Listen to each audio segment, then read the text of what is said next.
Morning, good afternoon, good evening, Fabulites. I got a question or two or three or four for you. What opens with the living being killed and what closes with the dead speaking of the greatness of life?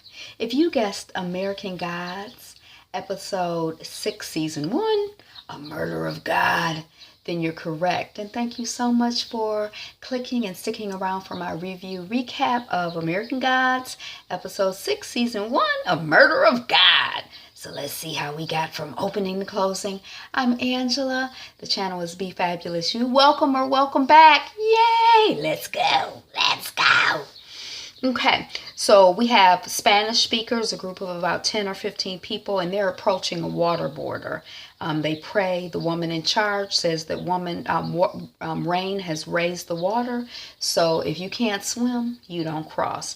A couple exchanges looks. We know that he can't swim. He has a cross tattoo on his arms. The folks start crossing the water. The first one to cross gets on the land, and he says a thank you prayer for his new chance. The non-swimmer is the last one to cross. He goes ahead and crosses even though he can't swim. And he goes down. He's drowning. An arm is extended and saves him. The arm extender walks on water. The saved man says, "You saved me. Thank you. What is your name?" The arm extender says, "You already know my name." And then we see the lights of 3 or 5 vehicles pulling up, and the people in the vehicles shoot at the newly arrived, putting one after another in crosshairs and gunning them down. The non-swimmer and his family huddle together.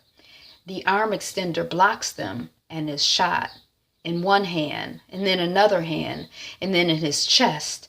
And then we see a shot of him laid out on the ground, looking like he's crucified. Is that Spanish-speaking Jesus? Okay, so then we see Shadow and Mr. Wednesday. They're walking on a road away from the jail that they were in the last episode. And Moon is trying to understand what's going on. He don't understand. They talking about belief. Wednesday is talking about belief and God and truth. Moon is like, "Who are you?" And Wednesday is like, "If I told you, you wouldn't believe me." And Moon is like, "I believe in something. I saw my wife. She was waiting for me in my room. She came back." And then Wednesday and Moon, they go back to the room, and her wedding ring is there. And Moon holds the ring, but there's no Laura. Wednesday, "Your dearly departed has departed. I suggest we do the same." Moon, "Maybe she'll come back." Wednesday, "Maybe she was never here. Was she a ghost? Dead rarely come back without a purpose." Moon, "She was solid. I kissed her. I don't know what her purpose was."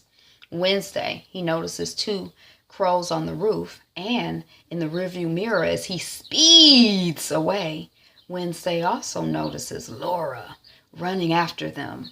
"Shadow," she says. And then she goes to the front desk clerk. "Where's my car?" The clerk, holding a Grisham book. "Police took the dead woman's car." Laura, "I am the dead woman. Where are the police? Shouldn't they be all over this crime scene?" The Leprechaun appears, through the door. "The police are dead. First piece of luck I've had in days." Laura's like, "You got a car?" He like, "Yeah, I can get a car." They go out. She like, "Which car is your car?" He like, "Pick a car, any car." She picks a car. He picks a cab. She like, "I picked this car." He like, I can get in this car. I can't deal with the alarm on that car." So it's a cab that he can steal. And the Leprechaun is offering to the dead wife to get a resurrection, and they're arguing. And then we hear a gun cocked, and a gun is put on Leprechaun by our salesman turned Cabbie. "Please stop killing my cab." "Are you a leprechaun? Have you seen a djinn? I've been driving in the direction of Mecca for days looking for a djinn." Mad Sweeney the Leprechaun, "Take us to Kentucky.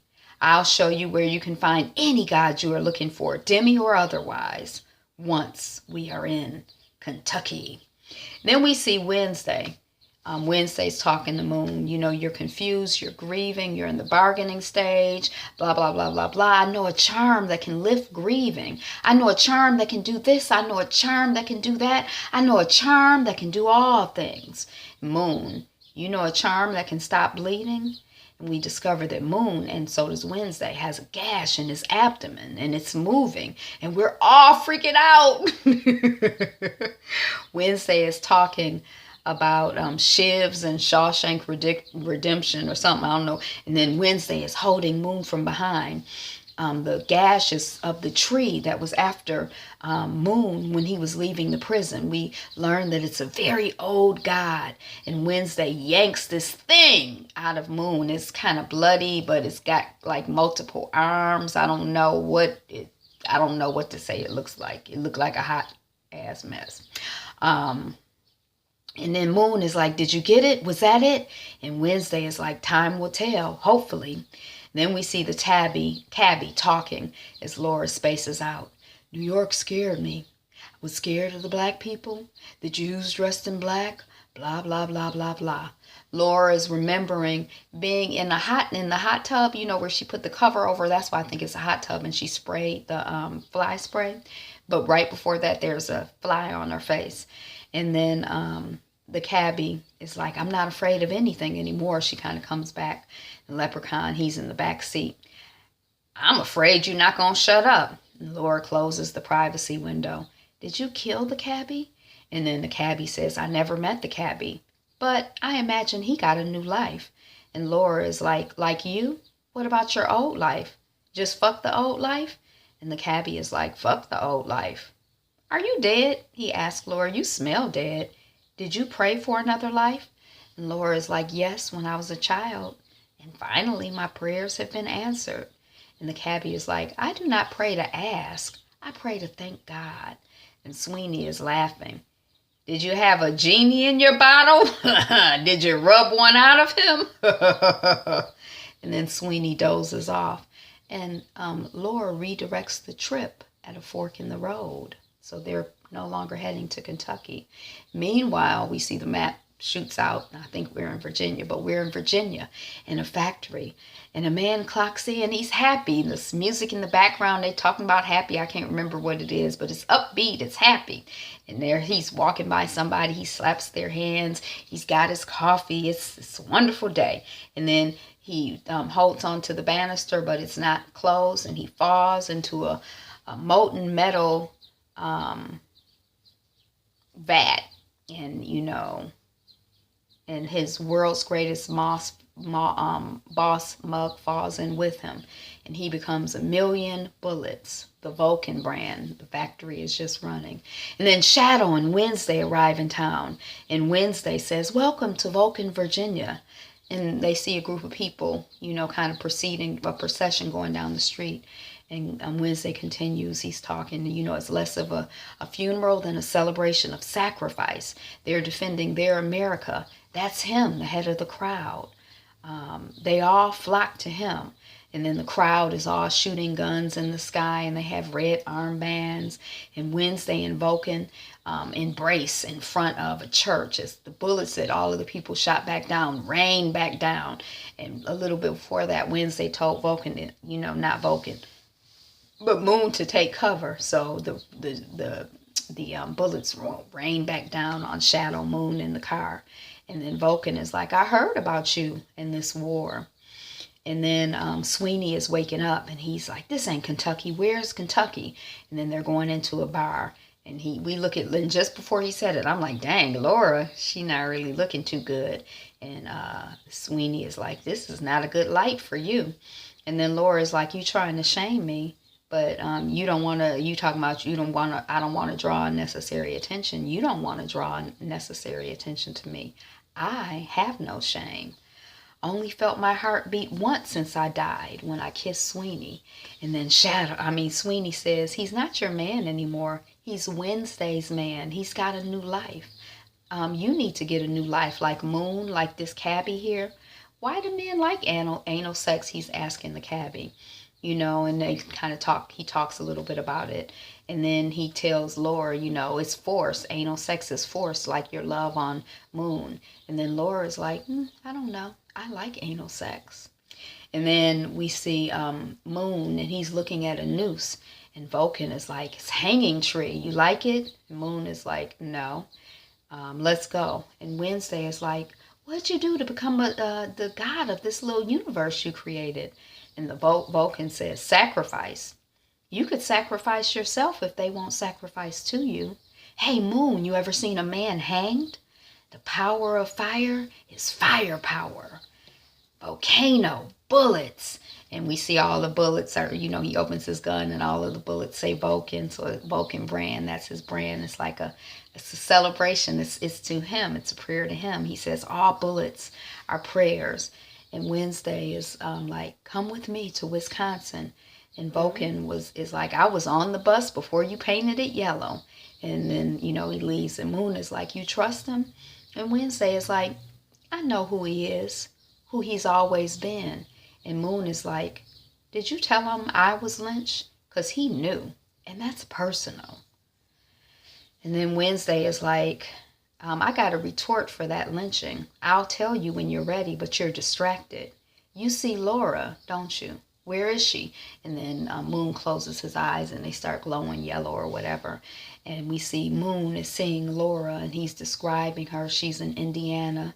I guess she went to see her family because there was some mention earlier about her family and she'd never see her mother again. And she's watching them through the window and Moon describes how it's cold, but she doesn't feel cold. And Wednesday is like, probably because she's just cold. She's dead. She probably, and Wednesday is like, you can see her, but her family can't. The question is, can you let her fade away? And then Laura to the cabbie as she gets back in the car, she says, drive. And the cabbie is like, fuck those assholes. And Laura is like, fuck those assholes. And then we see a blade being forged by fire by Vulcan. And Wednesday, did you tell him we were here? And Vulcan says, yes. And Wednesday says, are they coming? And Vulcan says, oh, yes. And Wednesday is like, you sold us out. Won't be joining us in Wisconsin. And Vulcan is like, it's best if I appear neutral. And Wednesday is like, neutral is on the side of the oppressors? And Vulcan is like, oppressors? They're not oppressors. They are gravity. I was a story people forgot to remember to tell. Now they pray in my name. I'm not something, I'm not a martyr.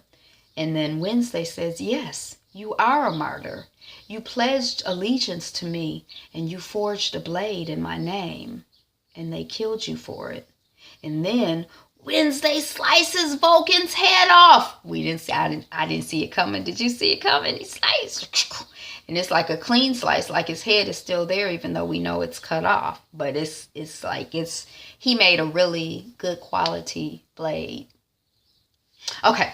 And then the body falls into another vat of melted metal.